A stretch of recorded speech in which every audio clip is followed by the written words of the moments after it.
Hi guys, welcome to another solo ep of the podcast with me, Lauren Conway, your host. Thank you again for joining me. Today is an episode I wanted to do for a while, but before I kind of let you in on what it's about, I want you to picture this. You walk in to your house after a big day. Shoes are at the door. Lunchboxes are on the bench. Half-finished Lego is on the coffee table. You love your family, but you're exhausted. And your space, it's just not cutting it right now.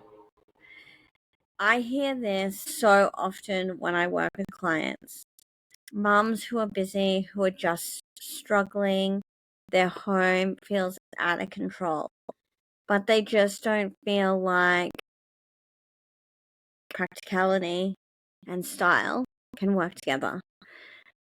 But I'm here to tell you today that it is absolutely possible to have a beautiful home that is practical and they can coexist together. The reason I know I can tell you this is because I have created homes like this time and time again for families in Brisbane, and my home is completely an example of that. I have a stylish and practical home that serves our family well, that looks beautiful, that we get to enjoy. And I really want you to have that as well. Hence why I'm sharing this episode. I feel like I really want to debunk some myths around what we think that a practical home and a stylish home just can't coexist together. So what is practicality really? I mean, for a lot of people, they feel like if I have a practical home, it has to be boring and not stylish. And, I think people think it's about, lining up cupboards and just having a great load of storage to hide everything away and be done with it. It's really not. Actually, practicality in a home is so different for everyone. And it's really about taking the time to understand what that is for each space, for each family. And what works for me may not work for you. Everyone is so different. And so you really have to dive deep into understanding what it is that is missing and how to build on that and create something that is both stylish and practical. Now, that kind of means like really thinking about your lifestyle, how you use the space, how you live, what you can tolerate, because it's different again for everyone. What's good for a family of 5 might not work for a family of 2 versus, a professional couple, but everyone has their challenges. So how do we turn the overwhelm and the craziness and the chaos and the clutter into functional, practical, enjoyable space you call home or a business? Because let's face it, plenty of business spaces out there that still feel pretty chaotic. Look, let's talk about myths that I have heard over and over that people debate with me on all the time. For example, style and practicality don't go together. If you want it to be practical, it has to be plain and boring.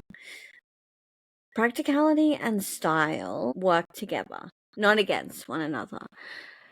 But if you don't understand what you need from a practical point of view, adding style to it, it's never going to work unless you have underlying understanding around what it is you need and building and creating spaces that will help support that practicality that is needed. You can style within that, and the both can work just beautifully together. So I've even had families talk to me around the fact that they want, a white home. They want white walls and they have kids, but everyone tells them that they can't do it. Well, you can. It is going to be harder to maintain, and you need to understand that. But there are also decisions you can make around how it can work better.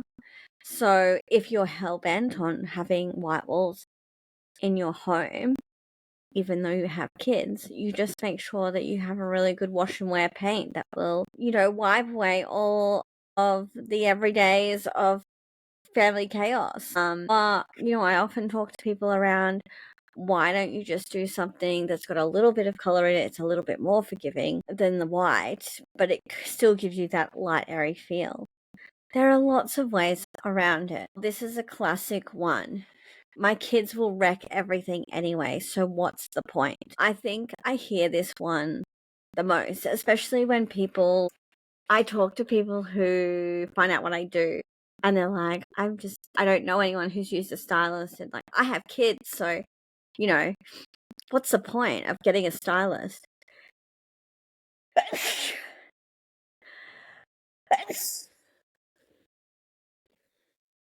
I often think this is a really interesting one, especially for me, because this is a big reason why I have the business I have. Because as soon as I fell pregnant, I was told, oh, you have to let go of having a nice house now because, you're going to have a baby. And I thought that was outrageous. So when people comment me with this, I'm like, this is not even a thing. It's not even a thing. It's about creating a home that works with your kids and how they function. And it drives me wild to think that people actually are that quick to give up on something that is actually completely possible. And there's this great one. Styling is a luxury. It's not for the everyday. And having a stylish home and a practical home is not even a thing. Completely is a thing. Styling is not a luxury. Styling everyday homes is actually a big part of what I do, and I watch families thrive in their new spaces because they are thought out so well with them in mind that they can have a beautifully styled home that is very practical, that supports their lifestyle, and they thrive more than they have ever before. Yeah, that's another interesting one. When practical meets beautiful, so how do we get there? How is this even a possible thing? I have loads of before and afters to prove that this is a possible thing, but I also have clients who tell me about how even they are surprised how amazing it can work. But the big problem is people don't think it can work because they don't do the first step of understanding what do they need. What do they need in that space? What's not working in that space? And kids' toys is always a big one. The kids' toys are everywhere and they don't put anything away. And I have a child, 100%. It's a reality that they don't do that. But you can still create ways around that get you to a point. So my daughter's toys are in baskets. They're all sorted into like all their different things, all the doll stuffs together, all the Legos together, all her Play-Dohs together. And these are just in different locations based on, where she likes to play with those things. What does she play with more? They're down lower. I actually involved her in setting it up so that it wasn't like she just had to figure it out. She was involved in it, so she was more likely to understand the way it was laid out. She felt like she was a part of it, her toys. And honestly, like, we have a lot of toys. It's not like we don't have toy mess. We do, of course. It's about having things in place to support that. and for them to play, but there's ways to put it away. And it's not about mum or dad or whoever putting everything away, but including them in the process, making it easy for them to do. And I guess too, it's about, smart selections. So, coffee tables that double as storage, sofas that have washable covers, lots of, storage in the right spots for where you need it. And setting up a space in such a way that, the bags and the school shoes have a spot to go in. It's having that stuff, and a lot of people just don't have that stuff set up. They don't have the awareness around, well, they usually actually they have the awareness around, oh, this corner is always a mess because, the soft toys are just shoved there, but the soft toys don't have a spot to go. So yeah, there's a problem because you don't have a spot for them. And it can be as simple as getting some baskets and then you just put a throw over the top of it and it covers the soft toys, but they're right there for them to play with. It's really just about acknowledging what is needed first and creating things around that will support what it needs, and adding some style, some flair on top of that. I think is really important. I think also lots of people feel like quite overwhelmed when they're like, well, I just can't make it work. And like, I can't even make, my house work as it is. How can I even make it, stylish and practical? Like, that just seems like completely unreachable. But it really isn't. Like I said, like, look at the space that you have. What are the pressure points? What's being avoided? And choosing right pieces that help as solutions, and then adding your style around that.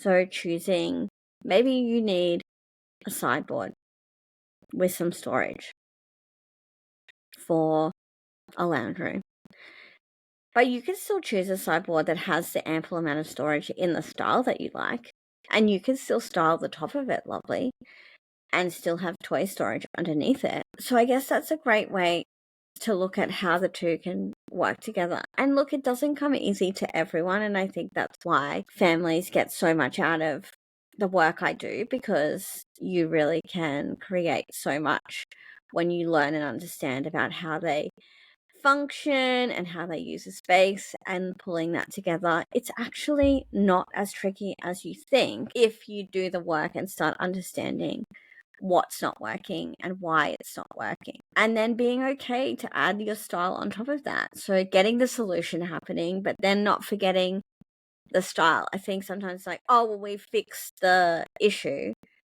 and then they stop there, but they forget to add the personality and add the style to the piece. That's where the two work together.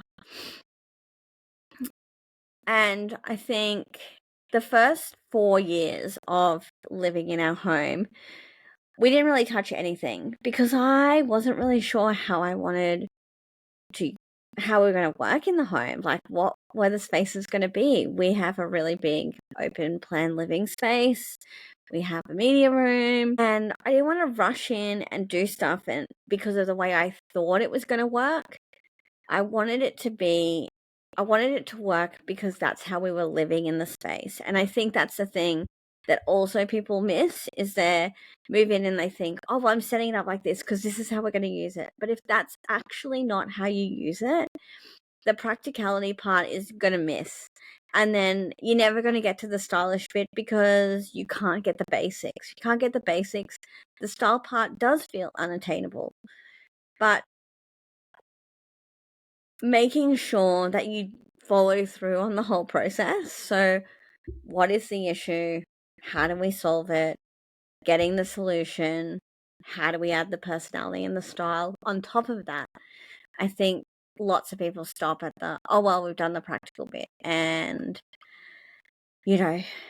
that's it. Leave it at that kind of situation. I think that's not ideal.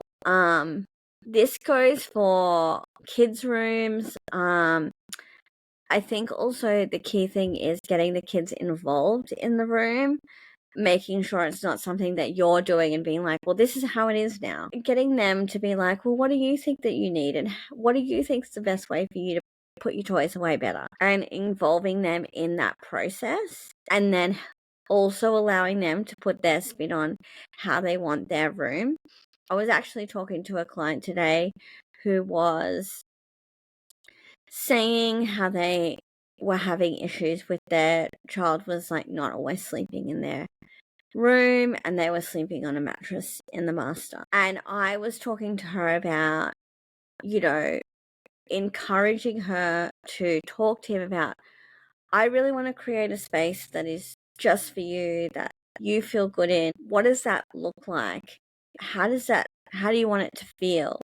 What kinds of things do you want to see? And then I work with them to create something that the kids feel involved in. And sometimes when you do that part of it, I've done this for my daughter. When we were renovating, we unfortunately got broken into and she felt really unsafe in our home, which was really sad. And so to kind of make her feel good in her space, we worked on creating a new space for her and what did she want to see and, what kinds of things did she want to do in her space, and creating something then that, yes, is practical around all the things they want to do. Do they need a desk?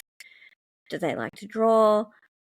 Do they have lots of soft toys? Whatever it is, making sure that, yes, you get that practical layer and then you overlay it with their personality. And they get to see this like vision of the space that is theirs, is so empowering for a child, honestly. And including them in stuff like working out where are your soft toys going to be put and where are your shoes going to go and all of those things. It also helps them figure out, oh, that's right, when Mummy and I did it, we put the shoes here, or I said I wanted to put the shoes here. And sure, there might be some cases where you feel like you've got to tweak some things a little bit, but empowering them to be a part of it, especially when toys are involved, is such a key thing. Practical and stylish when you're coming to like key areas like kitchens. I get some really interesting comments from people around, but I've just done a boring white kitchen, because they felt that that's like all they could do. And I feel like my kitchen is super practical, but it's also really stylish, and it's not safe, but it's also not way out there either. I have a grey kitchen with timber feature. We have black handles, black appliances, but I didn't do a white kitchen. I've done grey cupboards and a white top. Now, sure, it's not a stock standard safe kitchen, but it's still really practical. The grey isn't super light, so the cupboards don't get dirty. Like the rest of our home is quite a grey, white, black palette, so it flows really nicely. The timber gives it some warmth. It has some modern, and then I've styled it in such a way as I put my beautiful teal color. I have a teal mixer that sits proudly on the bench. I've got some beautiful teal tea towels. I've still got some lovely stylish things, but it still works practically for me. It's a great space for us. Our whole family love getting in the kitchen. The design of the space is very practical, whereas before our old kitchen was really impractical. So practicality, even in a space like a kitchen, doesn't mean that your kitchen has to be white and basic and boring and nothing.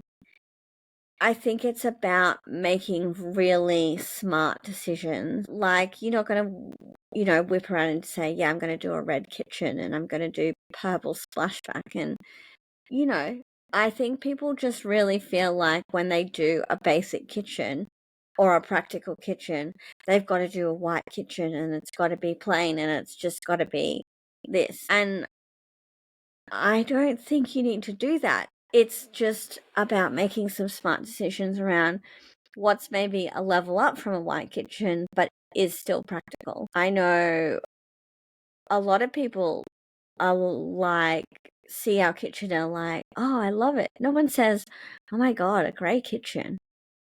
Like, no one says that, because we made some really timeless decisions, and because it flows so well with the rest of the house, it just feels like it fits. Plus, they can see our personality in the kitchen with the styling. So I think it's just, smart decisions. The design is completely practical, works with our family, works with how we use our kitchen. We love to entertain. It's honestly an entertainer's kitchen. We did so much work around the design and how, what sits where. We weren't going to try and chance getting that wrong, but we also didn't want a plain white, basic, boring kitchen. But we have a really beautiful, practical, stylish kitchen. It's a big investment, but it's a beautiful addition to our home. And I know I'm really confident that it's not going to date in years to come because of the decisions that we made around it. We've been practical but smart, but we've just up-leveled it a little bit from a basic white kitchen. And don't get me wrong, nothing wrong with a basic white kitchen, but I think people just seem to think that that's stock standard if they're going to do a practical kitchen, that's what they have to do. And I don't actually believe that that's the case. Same when it comes to like a sofa. I think fabric choice is a practical choice. So like, or finish, for example. So if you have kids, fabric isn't always a great choice. But if you do a fabric, you do something that is going to be, hide the marks, but you're also going to make sure that you put your spray on and you do your Scotch guarding so that it's protected, and you're going to put some great cushions around it that show your style and your flair and your personality. Like, that's how they work together. That's how this works. It's not make the practical decision and then run with it tenfold. Make the practical decision, add the that supports whatever lifestyle or chaos that's happening in that space. Make sure it's a solution, and then add the personality on top of that. I think, people kind of think, you can have old style, but you can't have the practicality, or you can only have the practicality and you can't have the style. But in actual fact, you can have both. I hope that's kind of given you a little bit of an insight into the fact that really practicality does come down to being aware of what it is you need and making decisions with furniture finishes that help you around those issues. It's not about you have to choose one or the other. You have both in play. You make sure that both are in play, but you've got to make sure that the practical is addressed first and is giving you a solution that you can maintain, and then you put the personality over the top. I can't wait to see how you guys put all of this advice into your homes. Give it a red hot go. And if you get stuck, DM me on the socials. I'd love to give you a hand if there's anything that's giving you a little bit of trouble and you're not quite there yet. I'd love to help. But that's it for me today. I'll catch you again next time.